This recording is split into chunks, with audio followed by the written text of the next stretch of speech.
ಸ್ನೇಹಿತರೆ ನಮಸ್ಕಾರ. ನಾನು ನಿಮ್ಮ ಆರಾಮದನ್. ಎಲ್ಲರೂ ಹೇಗಿದ್ದೀರಾ ಫ್ರೆಂಡ್ಸ್? ಒಂದು ರಿಕ್ವೆಸ್ಟ್ ಅಂದರೆ, ಇನ್ನು ನನ್ನ ಚಾನಲನ್ನು ಯಾರೆಲ್ಲ ಸಬ್ಸ್ಕ್ರೈಬ್ ಮಾಡ್ಕೊಂಡಿಲ್ಲ ಪ್ಲೀಸ್ ಸಬ್ಸ್ಕ್ರೈಬ್ ಮಾಡ್ಕೊಳ್ಳಿ. ಹಾಗೆಯೇ ನನ್ನ ವಿಡಿಯೋಸನ್ನು ಶೇರ್ ಮಾಡೋ ಮುಖಾಂತರ ನನಗೆ ಸಪೋರ್ಟ್ ಮಾಡಬೇಕು ಅಂತಂದೇಳಿ ತಮ್ಮಲ್ಲಿ ಒಂದು ಕಳಕಳಿಯ ವಿನಂತಿ ಅಂತಲೇ ತಿಳ್ಕೊಳ್ಳಿ. ಯಾಕಂದರೆ ನೀವು ಸಪೋರ್ಟ್ ಮಾಡಿಲ್ಲ ಅಂತಂದರೆ ನಾವು ಖಂಡಿತ ವಿಡಿಯೋಸ್ ಮಾಡೋದಕ್ಕಾಗಲ್ಲ. ಯಾಕಂದರೆ ನಿಮ್ಮ ಸಪೋರ್ಟು ಇಲ್ಲದೆ ನಾವು ಆ ವಿಡಿಯೋಸ್ ಮಾಡಿ ಕೂಡ ವೇಸ್ಟ್ ಅದು. ಯಾಕಂದರೆ ಫ್ರೆಂಡ್ಸ್, ಒಂದು ಜನ ಹೆಂಗಾಗಿದ್ದಾರೆ ಅಂತಂದರೆ, ಒಂದು ಎಂಟರ್ಟೈನ್ಮೆಂಟ್ ಚಾನಲ್ ಆಗಲಿ ಒಂದು ಕಾಮಿಡಿ ಚಾನಲ್ ಆಗಲಿ ನೋಡ್ತಾರೆ, ನಿಜವಾಗೂ ಇನ್ಫಾರ್ಮೇಷನ್ ಕೊಟ್ಟು ಅವ್ರದ್ದು ಏನಾದರೂ ಒಂದು ಉಪಯೋಗ ಆಗುತ್ತೆ ಅನ್ನೋದಕ್ಕೆ ಜಾಸ್ತಿ ಸಪೋರ್ಟ್ ಮಾಡಲ್ಲ. ದುಡ್ಡು ಕಳ್ಕೊಳ್ಳೋದಕ್ಕೆ ಇಷ್ಟಪಡ್ತಾರೆ. ದುಡ್ಡು ಉಳಿಯೋದಕ್ಕೆ ಮಾಡ್ತಾಯಿದ್ದಾರೆ, ಅವರು ಸಪೋರ್ಟ್ ಮಾಡ್ತಿದ್ದಾರೆ, ಖಂಡಿತ ಸಪೋರ್ಟ್ ಮಾಡಲ್ಲ. ನಾವೇನೋ ಬಿಡುವಿನ ಟೈಮಲ್ಲಿ ಏನಾದರೂ ಅಟ್ಲೀಸ್ಟ್ ಜನಗಳಿಗೆ ಒಂದು ಅವೇರ್ನೆಸ್ ಅನ್ನೋದೊಂದು ಕ್ರಿಯೇಟ್ ಆಗಲಿ, ಸ್ವಲ್ಪ ಗೊತ್ತಾಗಲಿ, ಅದು ಕಳ್ಕೊಳ್ಳೋ ದುಡ್ಡು ಸ್ವಲ್ಪ ಉಳಿಸ್ಕೊಳ್ಳಿ ಅಂತ ಹೇಳಿಬಿಟ್ಟು ನಾನು ಈ ವಿಡಿಯೋಸ್ ಮಾಡ್ತಿರೋದಷ್ಟೇನೆ. ಅದರಿಂದ ಸ್ವಲ್ಪ ಗಮನದಲ್ಲಿಟ್ಕೊಂಡು ನನಗೆ ಸಪೋರ್ಟ್ ಮಾಡಬೇಕು ಅಂತಂದೇಳಿ ಕೇಳ್ಕೊಳ್ತಾ ಟೈಮ್ ವೇಸ್ಟ್ ಮಾಡಿದೆ ನಾವು ವಿಡಿಯೋಗೆ ಹೋಗೋಣ. ಹಾಗೆಯೇ ಇನ್ನೊಂದು ರಿಕ್ವೆಸ್ಟ್ ಅಂತ ಅಂದರೆ, ವಿಡಿಯೋನ ಸ್ಕಿಪ್ ಮಾಡಿದೆ ಕೊನೆವರೆಗೂ ನೋಡಿ. ನಿಮಗೇನೇ ಅದು ಏನು ವಿಷಯ ಇದೆ ಅಂತಂದೇಳಿ ನಿಮಗೇನೇ 100% ಅರ್ಥ ಆಗುತ್ತೆ. ಫ್ರೆಂಡ್ಸ್, ಇವತ್ತು ಏನಿಲ್ಲ, ಲಾಸ್ಟ್ ವೀಕಿಂದನೂ ಎಲ್ಲ ಕಡೆಗೂ ಹರಿದಾಡ್ತಾ ಇರೋದು ಒಂದೇನೇ, ರೆವೆನ್ಯೂ ಸೈಟಿಗೆ ಕೂಡ ಖಾತಾ ಮಾಡ್ತಿದ್ದಾರೆ ಅನ್ನೋದು ಒಂದೇ ಒಂದು ಕಾನ್ಸೆಪ್ಟನ್ನೇ ತೊಗೊಬಿಟ್ಟಿದ್ದಾರೆ ಎಲ್ಲರೂ. ಯಾಕಂದರೆ ಮಾನ್ಯ ಕೃಷ್ಣ ಬೈರೇಗೌಡರು ಒಂದು TV9 ಇಂಟರ್ವ್ಯೂನಲ್ಲಿ ಹೇಳ್ತಾರೆ, ಅದು ರೆವೆನ್ಯೂ ಸೈಟಿಗೆ ಕೂಡ ನಾವು ಬಿ ಖಾತಾ ಕೊಡಲಿಕ್ಕೆ ಇದು ಮಾಡ್ತಾಯಿದ್ದೀವಿ. ಯಾಕಂದರೆ ಸುಪ್ರೀಂ ಕೋರ್ಟ್ ಹೇಳಿದೆ. ಸುಪ್ರೀಂ ಕೋರ್ಟ್ ಏನು ಹೇಳಿದೆ? ಅವರಿಗೆ, ನೀವು ನಂಬ್ತಿರೋ ಇಲ್ಲೋ, ಅವರಿಗೆ ಆ ಸುಪ್ರೀಂ ಕೋರ್ಟ್ದು ಆ ನಂಬರನ್ನು ಒಬ್ಬರು ಮೊಬೈಲಲ್ಲಿ ಇದು ಮಾಡ್ತಾರೆ. ಒಬ್ಬ ರೆವೆನ್ಯೂ ಮಿನಿಸ್ಟರ್ಗೆ ಒಂದು ಸುಪ್ರೀಂ ಕೋರ್ಟಿಂದ ಯಾವುದೇ ಒಂದು ಕೇಸ್ ಬಗ್ಗೆ ಆಗಲಿ, ಒಂದು ರೆವೆನ್ಯೂನಲ್ಲಿ ಯಾವ ಕೇಸು ಏನು, ಯಾವ ಸರ್ಕ್ಯುಲರ್ ಬಂದಿದೆ, ಯಾವ ಅಮೆಂಡ್ಮೆಂಟ್ ಬಂದಿದೆ, ಅಷ್ಟು ನಾಲೆಡ್ಜ್ ಅವ್ರಿಗೆ ಇಲ್ಲ ಅಂತಂದರೆ, ನಾನು ಆ ವಿಡಿಯೋ ಕೂಡ ಹಾಕ್ತೀನಿ ನೋಡಿ. ಇದ್ರ ಜೊತೆನೇ ಆ TV9ನಲ್ಲಿ ಅವರು ಮಾತಾಡಿರೋದು, ಅವರು ಪಕ್ಕದಲ್ಲಿ ಒಬ್ಬರು ಕೂತ್ಕೊಂಡು ಆ ಮೊಬೈಲಲ್ಲಿ ಓಪನ್ ಮಾಡಿ ಕೊಡ್ತಾರೆ. ಅಂದರೆ ಇವ್ರಿಗೆ ಅಷ್ಟು ಬ್ಯುಸಿ ಇದ್ದಾರೆ ಅವರು ಅಷ್ಟು ತಿಳ್ಕೊಳ್ಳೋವಷ್ಟು ಒಂದು ಇದಿಲ್ವಾ ಅಂತ ಹೇಳಿಬಿಟ್ಟು ಅವರಿಗೆ ಸುಪ್ರೀಂ ಕೋರ್ಟ್ ಚಾಟಿ ಬೀಸಿದೆ, ಅದರಿಂದ ಅದನ್ನು ಇದು ಮಾಡ್ತಾ ಇದ್ದೀವಿ ಅಂತ ಹೇಳ್ತಾರೆ ಅವರು. ಇವ್ರು ಕರೆಕ್ಟಾಗಿ ಮಾಡಿದರೆ ಸುಪ್ರೀಂ ಕೋರ್ಟ್ ಏನಕ್ಕೆ ಎಂಟ್ರಿ ಆಗಿರೋದು? ಇವ್ರು ಕರೆಕ್ಟಾಗಿ ಮಾಡ್ತಾ ಇದ್ದರೆ ಒಂದು ಪದ್ಧತಿ ಪ್ರಕಾರ ಯಾವ ಹೈಕೋರ್ಟು ಬರೋಲ್ಲ, ಯಾವ ಸುಪ್ರೀಂ ಕೋರ್ಟು ಬರೋಲ್ಲ. ಇವಾಗ ಪಬ್ಲಿಕ್ ಏನಕ್ಕೆ ಸುಪ್ರೀಂ ಕೋರ್ಟ್ಗೆ ಹೋದ್ರು? ನಮ್ಮ ಖಾತಾಸ್ ಯಾವುದನ್ನು ಮಾಡ್ತಾ ಇಲ್ಲ. ಇವಾಗ ರಿಜಿಸ್ಟ್ರೇಷನ್ ಮಾಡಿರೋರು ನೀವೇ ಸ್ವಾಮಿ. ಅನ್ನಾಥರೈಸ್ಡ್ ಲೇಔಟು ಏನಕ್ಕೆ ಮಾಡ್ತೀರಾ? ರಿಜಿಸ್ಟ್ರೇಷನನ್ನು ಕಾವೇರಿನಲ್ಲಿ ಬಂದ್ ಮಾಡಿ, ಅದಕ್ಕೆ ತಾಕತ್ತಿದೆಯಾ? ಅದು ನಿಮ್ಮ ಕೈಲಾಗಲ್ಲ.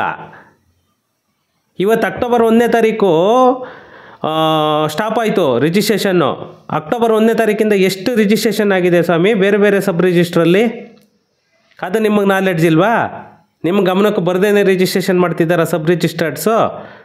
ಕಾವೇರಿನಲ್ಲಿ ಬ್ಲಾಕ್ ಆದರೆ ಅದು ಒಬ್ಬ ಸಬ್ ರಿಜಿಸ್ಟರ್ಡ್ ಆಗಿ ಇಲ್ಲಿಗಲ್ಲಾಗಿ ಹೇಗೆ ಮಾಡ್ಲಿಕ್ಕೆ ಬರುತ್ತೆ? ಸಾಫ್ಟ್ವೇರೇ ತೊಗೊಂಡಿಲ್ಲ ಅಂತ ಅದು ಹೇಗೆ ಮಾಡೋದಕ್ಕೆ ಸಾಧ್ಯ?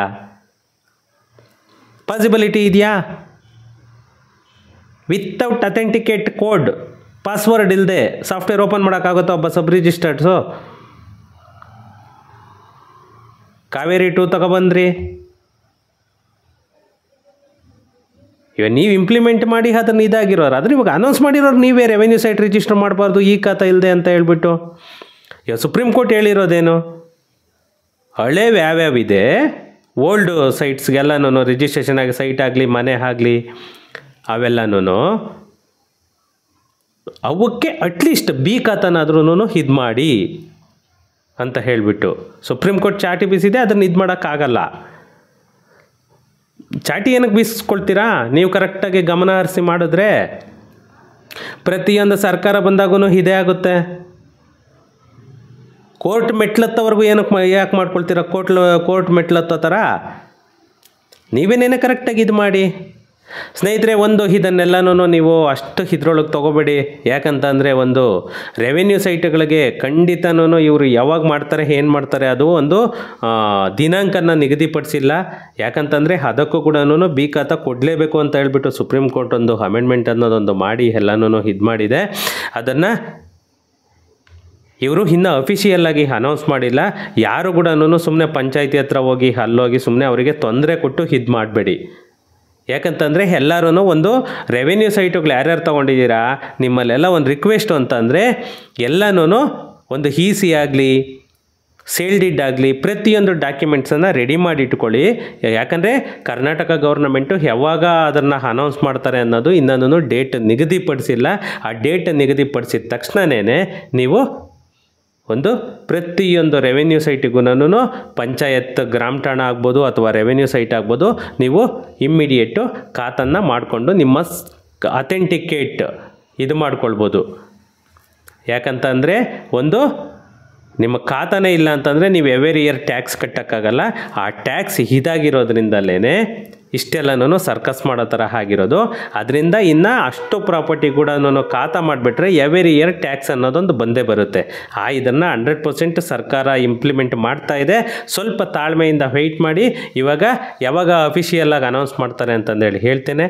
ಆವಾಗ ಎಲ್ಲರೂ ರೆವೆನ್ಯೂ ಸೈಟಿಗೆ ಏನಿದೆ ಅದನ್ನೆಲ್ಲನೂ ಈ ಖಾತನ್ನು ಮೀನ್ಸ್ ಬಿ ಖಾತನ್ನು ಬಿಡ್ತಾರೆ. ಆ ಬಿ ಖಾತನ್ನು ಮುಗಿಸ್ಕೊಂಡು ನಿಮ್ಮ ಸೈಟನ್ನು ಸೇಫ್ ಮಾಡ್ಕೊಳ್ಳಿ.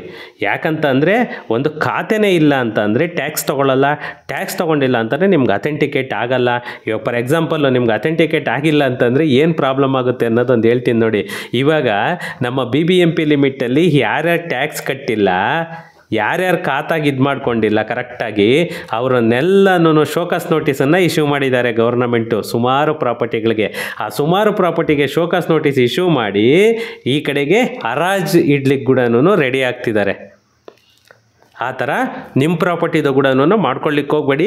ಅದೇನಿದೆ ಖಾತಾ ಇವಾಗ ಇದು ಮಾಡ್ತಿದ್ದಾಗೇನೆ ಡೆಡ್ಲೈನ್ ಕೊಡೋವರೆಗೂ ಇದು ಮಾಡ್ಕೋಬೇಡಿ. ಆ ಖಾತಾ ಅನೌನ್ಸ್ ಮಾಡ್ತಿದ್ದಾಗೇನೆ ಇಮ್ಮಿಡಿಯೇಟಿಗೆ ಎಲ್ಲರೂ ರೆವೆನ್ಯೂ ಸೈಟ್ಸ್ಗೆ ಖಾತಾ ಬಿಟ್ಟ ತಕ್ಷಣವೇ ಬಿ ಖಾತಾನೇ ಆಗಲಿ ಮಾಡಿಸ್ಕೊಳ್ಳಿ. ಅಲ್ಲಿ ಎ ಖಾತಾ ಬಿ ಖಾತಾ ಈ ಖಾತಾ ಅನ್ನೋದನ್ನು ನೀವು ಮೈಂಡಲ್ಲಿ ಇಟ್ಕೊಬೇಡಿ.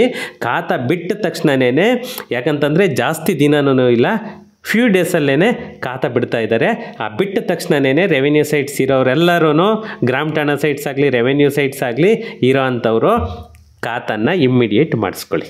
Okay, thank you. ಸಿಗೋಣ. Arising out of SLP number 36,440 36440 of 2014 ಈ ಒಂದು ಪ್ರಕರಣದಲ್ಲಿ Rajendra Kumar Barjatya and others versus UP Awas Evam Vikas Parishad and others ಈ ಕೇಸಲ್ಲಿ ಸುಪ್ರೀಂ ಕೋರ್ಟು ರೂಲಿಂಗ್ ಅನ್ನು ಕೊಟ್ಟಿದ್ದಾರೆ. ಡೇಟೆಡ್ ಇದು ಡಿಸೆಂಬರ್ ಅಲ್ಲಿ ಬಂದಿದೆ. ಸೊ ಜಡ್ಜ್ಮೆಂಟು ಭಾಳ ಖಾರವಾಗಿ ಸುಪ್ರೀಂ ಕೋರ್ಟ್ನವರು ಎಲ್ಲರಿಗೂ ಕೂಡ ಚಾಟಿ ಬೀಸಿದ್ದಾರೆ ಇದರಲ್ಲಿ. ಸೊ ಅದನ್ನು ಅನುಷ್ಠಾನವನ್ನು ನಾವು ಕಟ್ಟುನಿಟ್ಟಾಗಿ ಮಾಡಬೇಕು. 17 ಡಿಸೆಂಬರ್ 2024 ಈಗ ಬಂದಿದೆ. ಸೊ ಇದರಲ್ಲಿ ಈ ರೀತಿ ಅನಧಿಕೃತ ಬಡಾವಣೆಗಳು, ಅನಧಿಕೃತ ನಿರ್ಮಾಣಗಳು, ಇದಕ್ಕೆ ಕಡಿವಾಣ ಹಾಕಬೇಕಾಗಿರೋದು ರಾಜ್ಯ ಸರ್ಕಾರದ ಕರ್ತವ್ಯ ಅಂತ ಸೂಚನೆಯನ್ನು ಕೊಟ್ಟಿದ್ದಾರೆ. ಸೊ ಮುಖ್ಯಮಂತ್ರಿಗಳು ಸಹ ಇನ್ನು ಮುಂದೆ ಈ ರೀತಿ ಎಲ್ಲ ಅನಧಿಕೃತ ಅನ್ನೋದು ಆಗಬಾರದು ಅಂತ ಹೇಳಿದ್ದಾರೆ. ಸೊ ಅದನ್ನು ಕೂಡ ಮುಂದೆ ಮಾಡಬೇಕು. ಈಗ ಆಗೋಗಿರೋದಕ್ಕೆ ಒಂದು ಬಿ ಖಾತಾ ಕೊಟ್ಟು ಅಟ್ಲೀಸ್ಟ್ ಅಷ್ಟು ಮಟ್ಟಿಗೆ ಅವ್ರಿಗೆ ಒಂದು ಪರಿಹಾರ ಕೊಟ್ಟು ಮಾಡಬೇಕು ಅಂತ. ಸೊ ಅವ್ರಿಗೆ ಬಿ ಖಾತಾ ಕೊಟ್ರೆ ನಾಳೆ ದಿನ ಅವರು ಅದನ್ನ ಮಾರಾಟ ಮಾಡ್ಕೊಳ್ಳಿಕ್ಕೂ ಕೂಡ, ಯಾಕಂದ್ರೆ ಅವರು ಕೊಂಡ್ಕೊಂಡವಾಗ ಸೇಲ್ ಡೀಡ್ ಇದೆ, ಅವ್ರಿಗೆ ಸೇಲ್ ಡೀಡ್ ಇರೋದ್ರಿಂದ ಅವರು ನಾಳೆ ಮಾರಾಟ ಮಾಡ್ಲಿಕ್ಕೂ ಕೂಡ ಅವ್ರಿಗೆ ಅವಕಾಶ ಆಗುತ್ತೆ. ಸೊ ಈಗಾಗಲೇ ಹೇಳಿದಾಗೆ ಅಂದಾಜು ಈ ರೀತಿಯಾಗಿ 30 ಲಕ್ಷದಿಂದ 32 ಲಕ್ಷ ಆ ನಂಬರ್ ಅಲ್ಲಿ ಇವತ್ತು ಇದಾವೆ. ಬಹುಶಃ ಇನ್ನೂ ಜಾಸ್ತಿ ಆಗುತ್ತೆ. ಯಾಕಂದ್ರೆ ಇದು ಬಡಾವಣೆ ಅಲ್ಲ, ನಿವೇಶನ. ಬಡಾವಣೆ ಅಲ್ಲ, ಬಡಾವಣೆ ಅಂದ್ರೆ ಅದರಲ್ಲಿ ನೀವು 1/10 ಅಂತ ತಗೋಬಹುದು. ಸೊ ನಿವೇಶನಗಳು ಅಥವಾ ಮನೆ, ಕೆಲವು ಖಾಲಿ ನಿವೇಶನ ಇರ್ಬೋದು, ಕೆಲವು ಮನೆ ಕಟ್ಟಿರಬಹುದು. ಸೊ 30 ಲಕ್ಷಕ್ಕಿಂತ ಹೆಚ್ಚು ಅಂತ ನಾವು ಹೇಳ್ಬೋದು ನಗರ ಪ್ರದೇಶ ವ್ಯಾಪ್ತಿಯಲ್ಲಿ. ಗ್ರಾಮ ಪಂಚಾಯಿತಿಗಳದ್ದು ಬಿಟ್ಟು ಇದು ಮುಂದಿನ ದಿನ ಮಾನ್ಯ ಮುಖ್ಯಮಂತ್ರಿಗಳು ಸೂಚನೆ ಕೊಟ್ಟಿದ್ದಾರೆ. ನೆಕ್ಸ್ಟ್ ಇದೇ ರೀತಿಯಲ್ಲಿ ಗ್ರಾಮ ಪಂಚಾಯಿತಿಗೂ ಕೂಡ ಒಂದು ಬಾರಿಗೆ ಈಗ ಇರುವಂತಹ ಅನಧಿಕೃತ ನಿವೇಶನಗಳಿಗೆ ಅಲ್ಲೂ ಕೂಡ ಬಿ ಖಾತೆ ಕೊಡಬೇಕು ಅಂತ ಹೇಳಿದ್ದಾರೆ. ಮಾನ್ಯ RDPR ಸಚಿವರು ಈಗಾಗಲೇ ಅವ್ರ ಇಲಾಖೆಯಲ್ಲಿ ಇದಕ್ಕೆ ಬೇಕಾದಂತ ತಯಾರಿ ಮಾಡ್ಕೊಳ್ತಾ ಇದ್ದಾರೆ. ಸೊ ನಗರ ಸ್ಥಳೀಯ ಸಂಸ್ಥೆಗಳ ವ್ಯಾಪ್ತಿಯಲ್ಲಿ ಈ ಬಿ ಖಾತಾ ಕೊಡುವಂತ ಅಭಿಯಾನ ಮುಗಿದ ಕೂಡಲೇ ಗ್ರಾಮ ಪಂಚಾಯತಿ ವ್ಯಾಪ್ತಿಯಲ್ಲೂ ಕೂಡ ಈ ಅವಕಾಶ ಮಾಡಿಕೊಟ್ಟು ಒನ್ ಟೈಮ್ ಅವರಿಗೆ ಬಿ ಖಾತಾ ಕೊಟ್ಟು ಮುಂದೆ ಏನೇ ಇದ್ರೂ ಕೂಡ ಸುಪ್ರೀಂ ಕೋರ್ಟ್ ಡೈರೆಕ್ಷನ್ ಪ್ರಕಾರ ಅಧಿಕೃತ ಮಾರ್ಗದಲ್ಲೇ ಬರ್ಬೇಕು ಮುಂದೆ. ಆ ರೀತಿಯಾದಂತ ಒಂದು ವ್ಯವಸ್ಥೆಯ ಕಡೆಗೆ ನಾವು ಹೆಜ್ಜೆಯನ್ನ ಇಡ್ತಾ ಇದ್ದೇವೆ. ಸೊ ಇವತ್ತೆಲ್ಲ DC-ಗಳಿಗೆ ಸೂಚನೆ ಕೊಟ್ಟಿದ್ದೇವೆ. ಯಾಕಂದ್ರೆ DC-ಗಳೇ ನಗರ ಸ್ಥಳೀಯ ಸಂಸ್ಥೆಗಳ ಮೇಲೆ ಅಧಿಕಾರಿಗಳಾಗಿರ್ತಾರೆ ಜಿಲ್ಲೆಯಲ್ಲಿ. ಸೊ ಇದನ್ನ ಈಗಲೇ ತಯಾರಿ ಮಾಡ್ಕೋಬೇಕು ನೀವು. ನಾವು ಇದನ್ನ ಅನುಷ್ಠಾನಕ್ಕೆ ನಗರಾಭಿವೃದ್ಧಿ ಇಲಾಖೆಯವರು ತಂದ ಕೂಡಲೇ ಇದನ್ನ ಒಂದು ಅಭಿಯಾನದ ಮಾದರಿಯಲ್ಲಿ ಜಿಲ್ಲೆಯಲ್ಲಿ ಅನುಷ್ಠಾನ ಮಾಡಿ ಜನಗಳಿಗೆ ಸಂಕಷ್ಟ ಆಗದಾಗೆ ಸರಳವಾಗಿ ಅವರಿಗೆ ಬಿ ಖಾತಾವನ್ನ ಕೊಡಿಸ್ಕೊಡ್ಬೇಕು ಅಂತ ನಾವು ಸೂಚನೆ ಕೊಟ್ಟಿದ್ದೇವೆ. ಇದಾದ್ರೆ ಸ್ವಲ್ಪ ಕೆಲವರು ಈ ಅನಧಿಕೃತ ಬಡಾವಣೆಗಳಲ್ಲಿ ಈ ಹಿಂದೆ ನಿವೇಶನ ತಗೊಂಡಿದ್ದಾರೆ, ಇವತ್ತು ಅವ್ರಿಗೆ ಮಾರಕ್ಕೆ ಆಗ್ತಾ ಇಲ್ಲ. ಸೊ ಅವ್ರಿಗೆ ಬಿ ಖಾತಾ ಕೊಟ್ರೆ ನಾಳೆ ಅವ್ರಿಗೆ ಮಾರಾಟ ಮಾಡ್ಲಿಕ್ಕೂ ಕೂಡ ಆಗುತ್ತೆ. ಸೊ ಅಲ್ಲಿಗೆ ರಿಜಿಸ್ಟ್ರೇಷನ್ಗೂ ಕೆಲವು ಏನು ನಿಂತೋಗಿದೆ ಅದು ನಾಳೆ ರಿಜಿಸ್ಟ್ರೇಷನ್ಗೂ ಕೂಡ ಎಲಿಜಿಬಲ್ ಆಗ್ತಾರೆ ಈ ತರ ಬಂದಾಗ. ಸೊ ಇದು ಕೂಡ ಇವತ್ತಿನ ಸಭೆಯಲ್ಲಿ ನಾವು ಚರ್ಚೆ ಮಾಡಿದ್ದೇವೆ.